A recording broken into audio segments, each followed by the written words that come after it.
பாஜக மாநில தலைவர் அண்ணாமலை 500 நாட்களில் 100 தேர்தல் வாக்குறுதிகளை நிறைவேற்றுவதாக தேர்தல் வாக்குறுதி புத்தகம் வெளியிட்டுள்ளார். அப்போது செய்தியாளர்கள் சந்திப்பில் பேசிய அண்ணாமலைக்கும் பத்திரிகையாளர்களுக்கும் இடையே கடும் வாக்குவாதம் ஏற்பட்டது.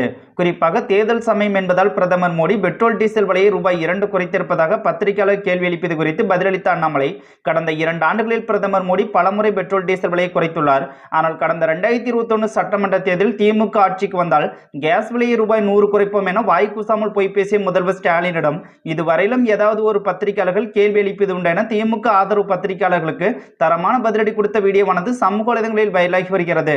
நீ தேர்தல் வாக்குறுதியில திராவிட முன்னேற்ற கழகம் 5 ரூபா 4 ரூபா குறைப்பேன்னு சொன்னாங்கல்ல, அதை பத்தி நீங்க கேள்வி கேட்டீங்களா? இது வரைக்கும் இல்ல, இது வரைக்கும் இல்ல. சிலிண்டருக்கு 100 ரூபா குறைக்கிறேன்னு திமுக சொன்னாங்க, கேட்டீங்களா? இது வரைக்கும் நீங்க கேட்ட கேள்வி நான் பார்க்கணும். இல்ல, நீங்க கேட்ட கேள்வி நான் பார்க்கணும். இந்த ஜேர்னலிஸ்ட் நேத்துல நம்ம சண்டை போட்டுருக்கோம். இதனை பதிவிட்டு பாஜகவினர் பெட்ரோல் டீசல் விலை பற்றி எந்த ஒரு அடிப்படை அறிவும் இல்லாமல் திமுகவினர் எழுதி கொடுத்த கேள்வியை கேட்ட திமுக ஆதரவு பத்திரிகையாளர்களை அண்ணாமலை வெளுத்து வாங்கி வருவதாகவும் மேலும் பேசிய பாஜக மாநில தலைவர் அண்ணாமலை, பத்திரிகையாளர்கள் கேட்கும் கேள்வியில் அறம் இருக்க வேண்டும். அண்ணாமலைக்கு ஒரு கேள்வி, திமுகவுக்கு ஒரு கேள்வி என பாகுபாடு பார்க்கக்கூடாது.